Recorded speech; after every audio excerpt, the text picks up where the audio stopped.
Now, to those of you here or those watching at home who are independent-minded people like myself, who love our country and are committed to the Constitution and to freedom, the Democrat Party has no home for people like us. But we do have a home in the Republican Party where we are welcomed with open arms by President Trump and so many of you who love our country.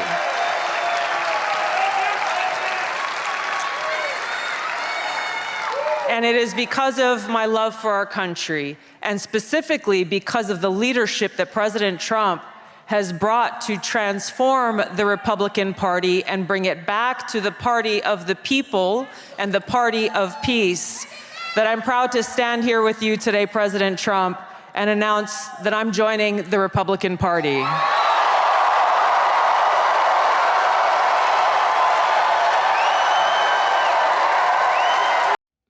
Welcome to the family, Tulsi. Let's get ready to rumble! You can't handle the truth.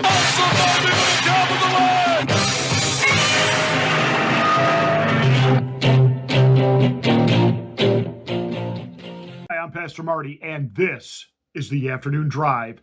Please make sure that you are subscribed to the channel. Once you are, smack the bell, click the word all. That will give you notification of my rants, my ravings, my undeniably flawless reasonings. Hey, please like and share this video. It's the only way that we can get the word out that we're here. We have been shadow banned. We don't pop up in anybody's algorithm. So please, it's only by you taking this link and posting it to your social media platforms that we can get the word out that we're here. Thank you so much for watching and being a part of the Afternoon Drive. So Team Kamala and the Democrats love to try to make these headlines about, quote, all these Republicans that are supporting Kamala Harris. Who? The Cheney family? You can have them. Who? Paul Ryan, Witness Protection Romney, and supposed 200 other Republicans that actually worked in Washington, D.C. Yeah, you mean like back during the Bush administration, the interns that got coffee and made Xerox copies for the real staff? Really? This is your claim to fame. Now, let me tell you how bright, or I should say not bright, Team Kamala is. The polls all indicate that she is hemorrhaging support everywhere. And I'm telling you, Trump is poised to take New York. He's got the big rally coming up at Madison Square Garden. It's already full. And according to Madison Square Garden, the actual proprietors and owners of Madison Square Garden, they could have filled Madison Square Garden 6 times for this Trump rally. That's a lot of requests for seating. But you know, Kamala likes to think she has the bigger rallies, even though she kicked Jesus out. You heard about that, right? Somebody at a Kamala rally yelled out, "Praise the Lord." She said, "You're at the wrong rally. You want to be at the little one." Oh, Kamala. That was not nice. No. We know that video clip has disappeared down the wormhole and nobody seems to be able to find it now. We saw it. The lying legacy corporate corrupt mainstream media wouldn't cover it, but trust me, we know one who remembers exactly what you said. That all said, you got James Carville out there saying that Donald Trump holding a rally at Madison Square Garden means he's a Nazi. The American Nazi Party had a rally at Madison Square Garden. Really? Billy Graham had crusades at Madison Square Garden. Does that make him a Nazi? Any one of us who've ever been to Madison Square Garden to watch the Knicks play basketball, that makes us Nazis? By the way, Jimmy, I know you like to refer to yourself as the Ragin' Cajun, which basically means you're backwoods, birthed by an inbred, I'm sure, and you're not terribly bright. So let me help you out here, Jimbo. You do know that the Madison Square Garden that exists today is not the same structure that housed the American Nazi rally party, right? You clued into that?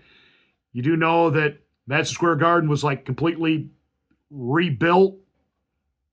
You knew that, right? Of course you did.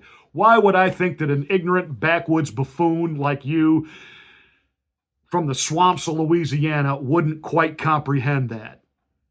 Because you are what you are. You're a libloon, and you run off at the mouth, and you don't really, you really don't have a great IQ. That's why you and Bill Clinton got along so great with each other. So that all said, Trump is poised to really, just take this thing. And Kamala's in trouble, especially in the blue wall. Michigan, she is losing badly there on two fronts. One, the auto workers, not the union. The union has supported Kamala. That's what they're supposed to do. The auto workers are supporting Trump because they know that Kamala's policies will kill the American auto industry. They know it. So she's losing support there. And Trump making an insult about Detroit. People who live in Detroit said amen. People who live in Detroit have looked around and said, we don't want it to be like this. And we certainly don't want America to be like this. So that didn't hurt Trump. But the other place that Kamala is hemorrhaging support is among Arab Americans who live in Michigan. They don't think that she's hard enough against Israel. They know that Donald Trump is an ally of Israel. They also know that overall, he wants peace. He wants peace, and they're supporting Trump. So what does Kamala do? She heads to Michigan to have a rally. Who does she take with her? Liz Cheney. Yes, that traitor to the Republican Party, Liz Cheney, accompanies Kamala Harris to hold a rally. Who on Team Kamala thought that was a great idea? What went on for almost 20 years? The war on, what was it called? Oh, yeah, the war on terror. Who started that? George Bush, orchestrated by Liz's daddy, Dick Cheney. I promise you, in the Arab world, the only other person they hate more than Benjamin Netanyahu, Dick Cheney. Because Dick Cheney actually orchestrated the events to kill hundreds of thousands of their family members, loved ones, and friends. And you bring his descendant, Liz, into Michigan to campaign with you. Like I said, Kamala's not overly bright, and the more she talks, the more people realize just how really stupid she is. So, let me make this really simple. Tulsi Gabbard, who absolutely nuked Kamala during her presidential run, is now a Republican. Let me tell you, let me put this in an analogy that you can all understand. I coached varsity high school sports for over 20 years. And I can tell you as a sports lover, as one who's still a little heartbroken that my Mets didn't get further and didn't get past the LA Dodgers to win the pennant and play the Yankees in a Subway Series. It's okay. But you know what? As much fun as it is for me to try to figure out what they're going to do in the offseason, is Alonso staying? Is he going? Will they make the play for Soto? Etc. In the world of sports, Kamala's bragging that she's got the support of Dick and Liz Cheney. Wow. Who did we get? Tulsi Gabbard, RFK Jr. Yes, the direct descendant, son of Bobby Kennedy, nephew to JFK. We got a Kennedy and we got Tulsi. And in the worlds of sports trades, I'll take that trade any day of the week. We get two A players who are ready for the big time, the big show, and you got a corrupt, has-been vice president, guilty of war crimes, and his mutation, i.e., daughter Liz. Okay, fine, take him. We'll even throw in Mitt Romney. You can have him and Paul Ryan. We're still way, way ahead. I want to wrap this up by bringing you more of Tulsi's comments, and you have to get her insight here. She talks about the Republicans are now truly the People's Party. And she's not just talking about the fact that really it's the Republican Party that not only ended slavery, we did help get civil rights through. Without the Republican Party, Lyndon Johnson would have never gotten the Civil Rights Act because the Dixiecrats were never going to vote. They were never going to go along with civil rights. Lyndon Johnson had to reach across the aisle and beg Republicans. Republicans gave you civil rights, not the Democratic Party.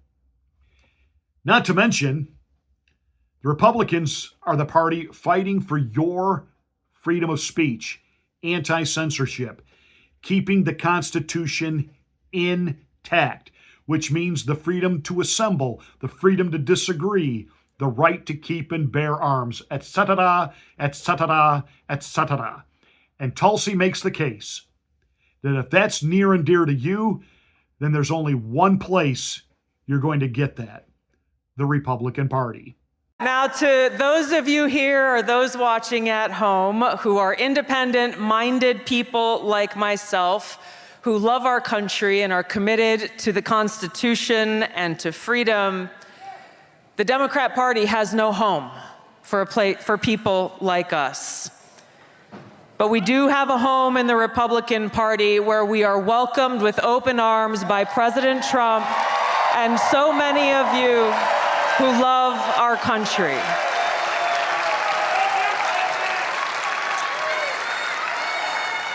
And it is because of my love for our country, and specifically because of the leadership that President Trump has brought to transform the Republican Party and bring it back to the party of the people and the party of peace, that I'm proud to stand here with you today, President Trump, and announce that I'm joining the Republican Party.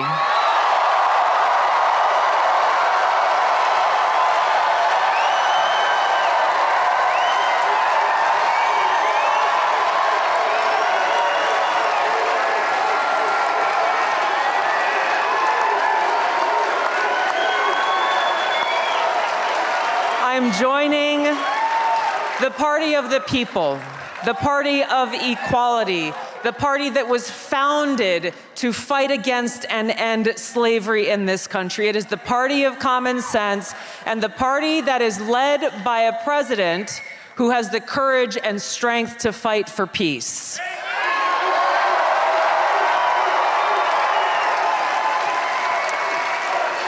So, as we stand here today, we have 14 days until the most historic election of our lives. And my message to my fellow Americans, regardless of your political affiliation, now is the time for us to stand together to save our country. There is nothing less than that that's on the line. A vote for President Trump is a vote for a big open tent party that welcomes people from all backgrounds and all walks of life. A vote for President Trump is a vote to express our deep love for our country and our appreciation for our God-given rights and freedoms enshrined in the Constitution.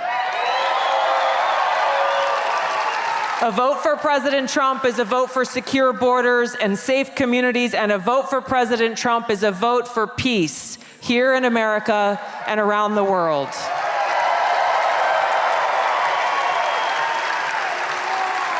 I'm looking forward to casting my vote for President Trump because you are our best and only hope in this election to lead our country toward a future where every one of us can live in a truly free, peaceful, and prosperous nation.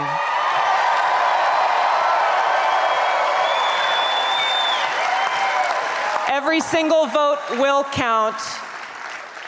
This is our opportunity to vote for freedom, to vote for peace, to vote for America, and vote for President Trump to go back to the White House and make America great again.